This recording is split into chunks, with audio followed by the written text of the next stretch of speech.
샬롬, 하나님의 평강이 여러분의 삶 가운데 가득 넘치기를 소망합니다. 함께 찬송가 436장 찬양하시면서 11월 16일 목요일 새벽 예배를 시작하도록 하겠습니다.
함께 기도하겠습니다. 주님 감사드립니다. 오늘도 우리 삶 가운데 함께 하시고 하루를 하나님과 시작할 수 있도록 우리에게 생명 허락하심에 감사를 드립니다. 오늘도 주님의 영광을 드러내는 삶을 살아갈 수 있도록 도와주시옵고 우리의 삶을 통하여서 온전히 주님의 기쁨 될 수 있도록 아버지 은혜 베풀어 주시옵소서. 또한 다음 세대들을 향한 정말 헌신된 교사들을 허락하심에 감사드립니다. 그 교사들을 통하여서 우리 다음 세대들이 정말 훌륭한 하나님의 사람으로 세워져 갈 수 있도록 아버지 은혜 베풀어 주시옵소서. 오늘도 함께 하시고 우리를 이끌어 주시고 우리를 보호하시는 주님을 찬양하며 주 예수 그리스도의 이름으로 기도드립니다. 아멘. 함께 말씀 보도록 하겠습니다. 오늘의 말씀은 민수기 36장 1절부터 13절까지 말씀입니다. 요셉 자손의 종족 중 므낫세의 손자 마길의 아들 길르앗 자손 종족들의 수령들이 나와 모세와 이스라엘 자손의 수령된 지휘관들 앞에 말하여 이르되 여호와께서 우리 주에게 명령하사 이스라엘 자손에게 제비 뽑아 그 기업의 땅을 주게 하셨고 여호와께서 또 우리 주에게 명령하사 우리 형제 슬로보앗의 기업을 그의 딸들에게 주게 하셨은즉 그들이 만일 이스라엘 자손의 다른 지파들의 남자들의 아내가 되면 그들의 기업은 우리 조상의 기업에서 떨어져 나가고 그들이 속할 그 지파의 기업에 첨가되리니 그러면 우리가 제비 뽑은 기업에서 떨어져 나갈 것이요 이스라엘 자손의 희년을 당하여 그 기업이 그가 속한 기업에 첨가될 것이라. 그런즉 그들의 기업은 우리 조상 지파의 기업에서 아주 삭감되리이다. 모세가 여호와의 말씀으로 이스라엘 자손에게 명령하여 이르되 요셉 자손 지파의 말이 옳도다. 슬로보앗의 딸들에게 대한 여호와의 명령이 이러하니라. 이르시되 슬로보앗의 딸들은 마음대로 시집가려니와 오직 그 조상 지파의 종족에게로만 시집갈지니 그리하면 이스라엘 자손의 기업이 이 지파에서 저 지파로 옮기지 않고 이스라엘 자손이 다 각기 조상 지파의 기업을 지킬 것이니라 하셨나니 이스라엘 자손의 지파 중 그 기업을 이을 딸들은 모두 자기 조상 지파의 종족되는 사람의 아내가 될 것이라. 그리하면 이스라엘 자손이 각기 조상의 기업을 보존하게 되어 그 기업이 이 지파에서 저 지파로 옮기게 하지 아니하고 이스라엘 자손 지파가 각각 자기 기업을 지키리라. 슬로보앗의 딸들이 여호와께서 모세에게 명령하신 대로 행하니라. 슬로보앗의 딸 말라와 디르사와 호글라와 밀가와 노아가 다 그들의 숙부의 아들들의 아내가 되니라. 그들이 요셉의 아들 므낫세 자손의 종족 사람의 아내가 되었으므로 그들의 종족 지파에 그들의 기업이 남아 있었더라. 이는 여리고 맞은편 요단가 모압 평지에서 여호와께서 모세를 통하여 이스라엘 자손에게 명령하신 계명과 규례니라. 아멘. 오늘은 9월부터 시작한 민수기 말씀의 마지막 시간입니다. 모세오경의 네 번째 책인 민수기 마지막 장인 오늘 말씀은 슬로보앗의 딸들이 모세가 전해준 하나님의 명령에 순종하는 장면을 담고 있습니다. 그리고 마지막 절인 13절 말씀을 보면 이스라엘이 가나안 땅에 들어가기 직전에 모압 평지에 진을 치고 있을 때 하나님께서 기업에 대한 말씀을 주고 계시죠. 오늘 말씀은 요셉 자손 중에서 길르앗 집안의 수령들이 모세를 찾아오면서 시작됩니다. 이 자리는 모세와 이스라엘 지도자들이 모인 자리였는데 길르앗 집안의 수령들이 하는 이야기는 본문 2절부터 4절까지 내용입니다. 그들의 이야기는 아들 없이 딸만 있는 가정에 주어진 재산을 어떻게 보존할 것인가에 대한 문제였습니다. 모세는 길르앗 집안의 수령들이 제기한 문제에 대해서 하나님께 나아가 그 문제에 대한 답을 구했습니다.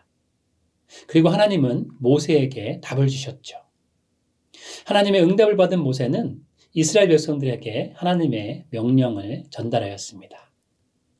그리고 그 문제의 당사자들인 슬로보앗의 딸들은 하나님의 명령에 순종하는 장면을 오늘 말씀은 기록하고 있습니다. 하나님께서는 이미 모세를 통하여 이스라엘 백성들이 가나안 땅에 들어가게 되면 어떻게 땅을 지파별로 분배할지를 말씀하셨습니다. 각각 땅을 공평하게 제비를 뽑아 지파별로 나누어 정착할 것을 말씀하셨죠. 그리고 각 지파에게 할당된 그 땅은 하나님께서 준비하신 땅으로 하나님의 은혜의 선물이었기 때문에 각 지파는 소유권을 주장할 수 없었습니다. 이스라엘 각 지파들은 다만 주어진 땅에 대한 관리자로서 하나님께서 축복으로 주신 땅을 잘 지키는 임무를 받은 것이죠. 그리고 주어진 땅을 지킴으로 하나님과 그들 사이의 언약과 축복의 보증을 다음 세대에게 보여주고 전달하는 사명을 받았습니다. 그래서 각자의 소유가 아닌 제비를 뽑아 땅을 할당하도록 했고 4절에 나오는 희년의 개념까지 이스라엘 백성들에게 주었습니다. 땅은 이스라엘 것이 아니라 하나님의 은혜임을 알려주시는 것이죠. 50년째가 되어 희년이 되면 모든 땅들을 원래의 주인에게로 돌아가게 하신 것처럼 하나님이 땅의 주인임을 알게 하신 것입니다. 희년에는 종이 되어 자유를 잃어버린 사람도 자유의 몸이 되고 땅의 경작권을 빼앗겼던 사람도 그 경작권을 다시 찾게 됩니다. 그래서 결국 공동체 전체의 평화를 유지해 나가도록 하나님께서 은혜의 해로 주신 것입니다. 그런데 문제가 생겼습니다. 어느 지파나 어느 종족 사람이 자기의 기업을 물려받을 아들이 없고 딸들만 있는 상태로 죽게 되는 경우가 생겼기 때문이죠. 만약 기업을 물려받을 딸들이 다른 지파 남자에게 시집을 가게 된다면 그 땅은 결국 원래 주어진 지파가 끝까지 지키지 못하게 되는 경우가 생기게 되는 것입니다. 그래서 하나님이 주신 기업이 떨어져 나가고 조상의 기업이 떨어져 나가는 일이 생기게 되는 까다롭고 예민한 문제가 발생하는 상황이기에 길르앗 집안의 수령들이 이스라엘 지도자들에게 와서 중요한 문제에 대한 해결을 건의하고 있는 것이죠. 이스라엘 백성들은 이제 가나안 땅에 들어가기 직전이었습니다. 그런데 이스라엘은 여자들에 대한 재산 상속법과 관련한 문제가 아직 정립이 되지 않은 상황이라서 이 문제는 시급히 결정되어야 할 문제였습니다. 그리고 하나님의 은혜와 공동체의 화평을 깰 수 있는 중요한 분쟁의 원인이 될 수도 있는 문제였죠. 그러나 오늘 말씀에 길르앗 집안의 수령들은 성숙한 소통의 모습을 통해서 문제도 원활하게 풀면서도 전체 이스라엘 공동체도 온전히 세우고 있는 모습을 보게 됩니다. 오늘 말씀을 통해서 첫 번째로 알 수 있는 것은 하나님의 백성들은 성숙한 소통으로 서로를 세워가야 한다는 것입니다. 길르앗 집안의 수령들은 예민할 수 있는 부분의 문제를 정식적인 절차를 밟아 성숙한 방법으로 해결책을 찾도록 했습니다. 말씀드린 것처럼 오늘 말씀은 가나안 땅에 들어가기 직전의 상황이었습니다. 요단강 건너편 모압 평지에 이제 가나안 땅 정복 전쟁을 위한 마지막 준비를 하고 있는 상황인 것이죠.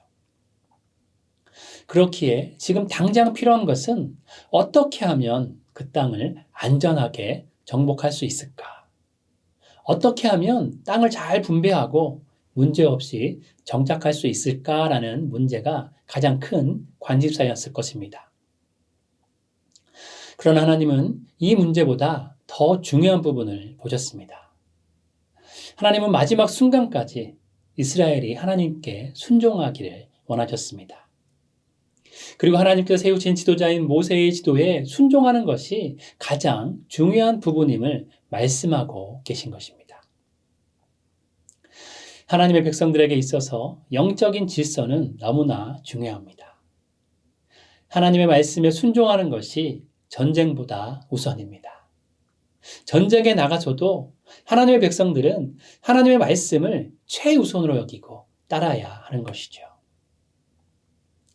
하나님의 말씀에 순종하는 것이 가장 지혜롭고 가장 아름다운 모습입니다. 영적인 질서에 순종할 때 가장 아름답고 축복된 상태를 유지할 수 있습니다.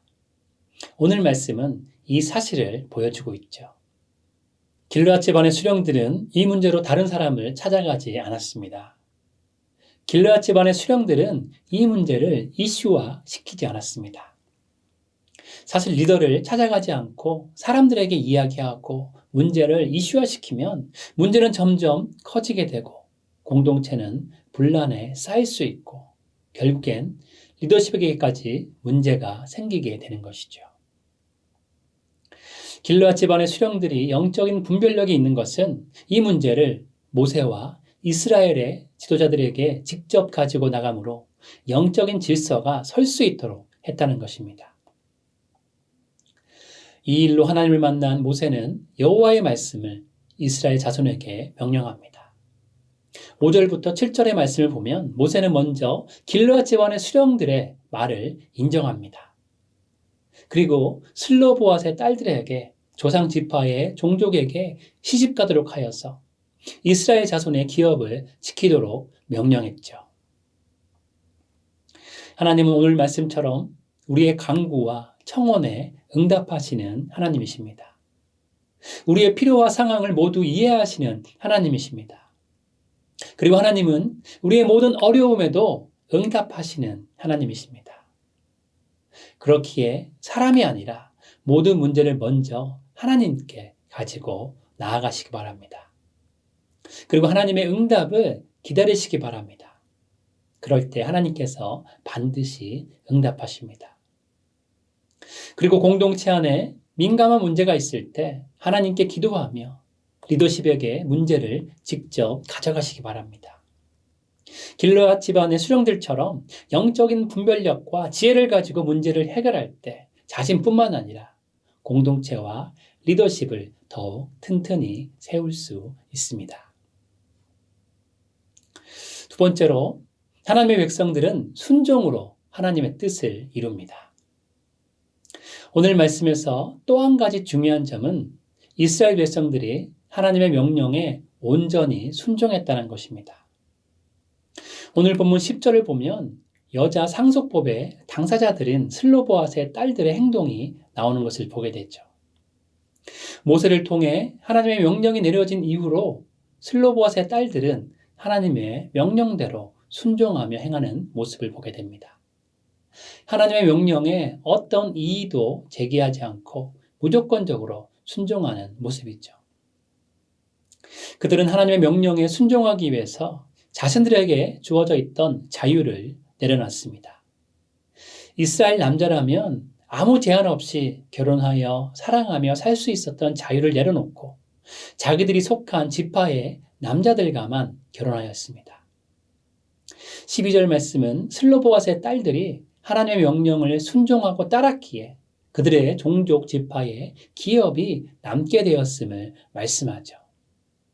슬로보앗의 딸들은 하나님의 명령에 순종함으로 믿음의 기업을 이은 것입니다. 출애굽해서 지금까지의 이스라엘 백성들의 여정을 생각하면 참으로 다사다난한 여정이었습니다. 하나님은 이스라엘 백성들을 출애굽시키면서 10가지 재앙을 애굽에 내리셨고 6월절의 은혜로 문설주에 양의 피를 바른 이스라엘 백성들의 장자의 생명을 지키면서 이스라엘이 출애굽하도록 하셨습니다. 광야 40년 동안 하나님께서 의복이 헤어지지 않도록 보호하셨고 만나와 메추라기로 먹이셨습니다. 반석에서 물이 나도록 하셔서 이스라엘을 광야에서 살도록 하셨죠. 출애굽의 시작부터 가나안 땅에 들어가기 위해 모압 평지에 있는 지금까지 하나님은 모세를 세우셔서 이스라엘을 인도하셨습니다. 애굽을 출발해서 가나안 땅을 바라보고 있는 지금까지 그 길고 험난했던 과정 동안 하나님은 모세를 사용하셔서 이스라엘을 이끌어 주신 것이죠. 그러나 이스라엘 백성들은 어떠했습니까? 모세는 하나님의 영광과 권능을 보이며 이스라엘을 이끌었지만 이스라엘 백성들은 끊임없이 불순종하고 반역하고 우상을 숭배했습니다. 그러나 하나님은 출애굽 이후에 이스라엘 백성들이 애굽에서 배운 모든 관습과 우상을 버리고 하나님의 백성으로 새롭게 세워지기를 원하셨습니다. 분명한 것은 광야 40년의 기나긴 과정 중에 담겨있는 하나님의 뜻입니다. 신명기 8장 1절부터 3절 말씀입니다. 내가 오늘 명하는 모든 명령을 너희는 지켜 행하라. 그리하면 너희가 살고 번성하고 여호와께서 너희의 조상들에게 맹세하신 땅에 들어가서 그것을 차지하리라. 내 하나님 여호와께서 이 40년 동안에 내게 광야길을 걷게 하신 것을 기억하라. 이는 너를 낮추시며 너를 시험하사 내 마음이 어떠한지 그 명령을 지키는지 지키지 않는지 알려 하심이라. 너를 낮추시며 너를 줄이게 하시며 또 너도 알지 못하며 내 조상들도 알지 못하던 만나를 내게 먹이신 것은 사람이 떡으로만 사는 것이 아니요 여호와의 입에서 나오는 모든 말씀으로 사는 줄을 내가 알게 하려 하심이니라. 아멘.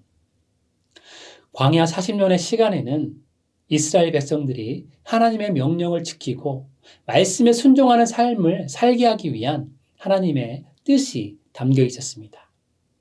말씀에 순종케 함으로 하나님의 참 백성으로 만들어가고자 하시는 하나님의 깊은 뜻이 있었던 것이죠.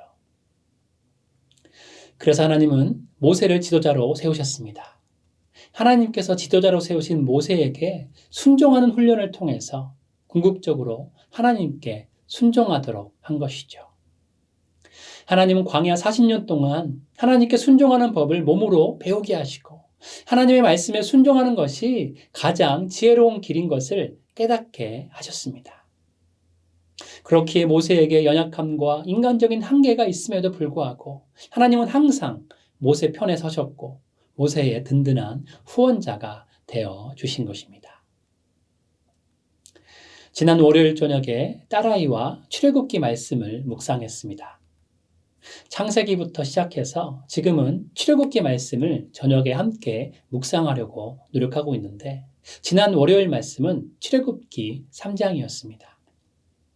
출애굽기 3장에서 모세는 떨기나무에서 하나님의 임재를 경험했습니다. 그리고 하나님의 음성을 듣고 소명을 받았습니다. 그런데 모세의 첫 대답은 무엇입니까? 하나님께 Who am I? 내가 누구간데? 내가 무엇을 할 수 있는데? 나는 아무것도 할 수 없는 양치기일 뿐인데요. 이런 모세의 고백이었습니다. 그러나 하나님은 모세에게 확신을 주시며 말씀하시죠. 내가 너와 반드시 함께 하겠다. 내가 그 백성을 인도해내라.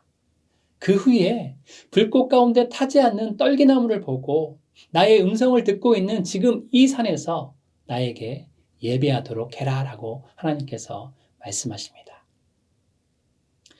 하나님은 참 신비로운 방법으로 모세를 부르셨습니다. 그래서 이 말씀을 가지고 하나님이 부르실 때 Who am I? 라고 답할 거냐? 지금은 하나님께서 너를 어떤 방법으로 부르실 것 같냐? 하나님의 부르심은 어떻게 캐치할 수 있냐? 이런 것들에 대해서 딸아이와 이야기를 나누었습니다. 그리고 나서 말씀 묵상한 소감을 물으니까 출애굽기 3장에 하나님께서 이스라엘 백성들의 고통의 모습과 부르짖는 모든 소리를 다 알고 계신다는 그 내용이 있기 때문에 자기 자신의 모든 것을 다 알고 있는 하나님이 있어서 너무나 좋다라고 하더라고요. 모세는 Who am I?라고 답하면서 자신의 연약함을 고백했습니다.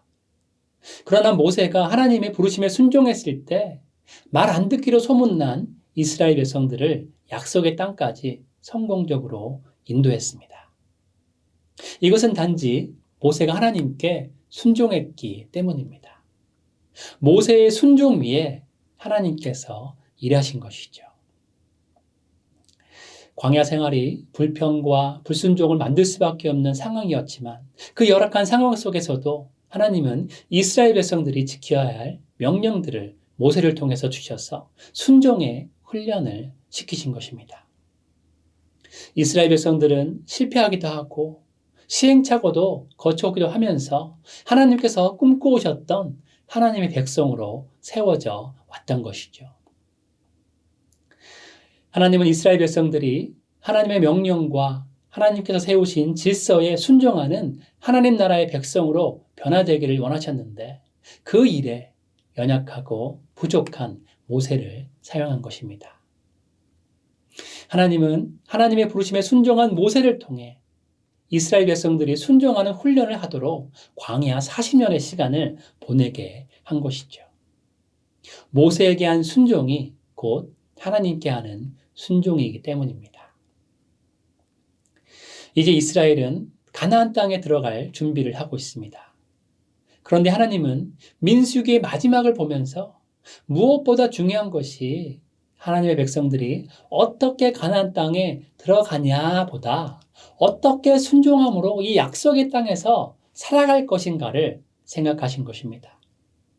그렇게 민수기의 마지막 장인 오늘 본문 말씀에서 다시금 영적인 질서와 순종에 관한 말씀을 주고 계신 것이죠. 철새인 기러기는 가을이 되면 먹이와 따뜻한 곳을 찾아 길게는 4만 킬로까지 이동한다고 합니다.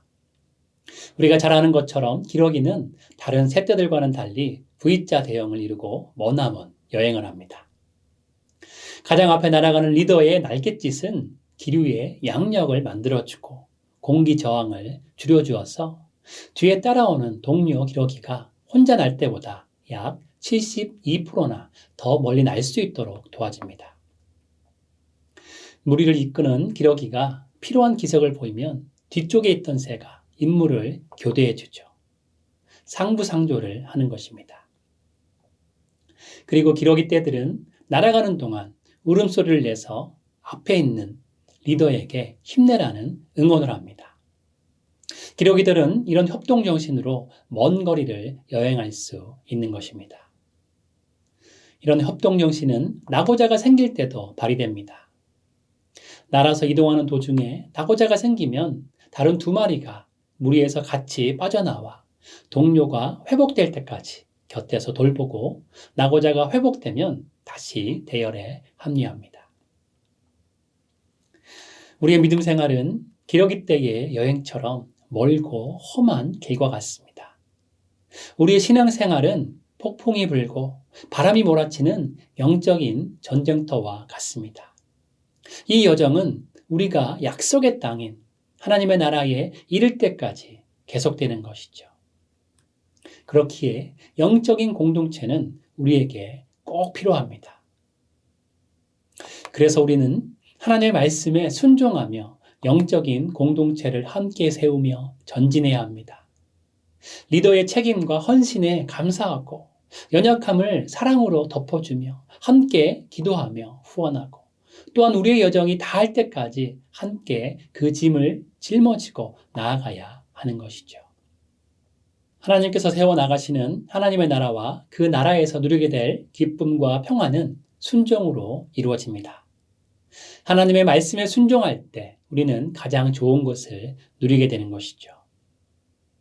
그리고 우리가 서로 사랑할 때 세상 사람들은 우리가 예수님의 제자인 줄 알 것입니다. 하나님의 나라를 함께 협력하며 세워가며 아름다운 공동체를 이루어 하나님께 영광을 올려드리시는 여러분 모두 되시기를 주님의 이름으로 축원드립니다. 함께 기도하겠습니다. 주님 감사드립니다. 오늘도 우리 삶 가운데 함께 하시고 우리를 인도하심에 감사를 드립니다. 우리의 모든 아픔을 아시고 우리의 모든 기도 제목을 아시고 응답하시는 주님, 우리 삶 가운데 역사하시고 우리를 붙잡아 주시옵소서. 구주님을 따라가며 의지하며 나아갈 때 공동체의 소중함을 다시 한번 바라보며 나아갑니다. 영적인 리더에게 순종하게 하시고 하나님의 말씀에 순종하게 하시고 영적인 공동체를 질서 있게 세워갈 수 있는 우리들의 삶이 될 수 있도록 아버지 은혜 베풀어 주시옵소서. 그렇게 살아갈 수 있도록 성령으로 우리를 붙잡아 주시기를 간절히 소망하며 주 예수 그리스도의 이름으로 기도드립니다. 아멘. 함께 각자의 기도 제목을 가지고 주님 앞에 계속 나아가도록 하시겠습니다.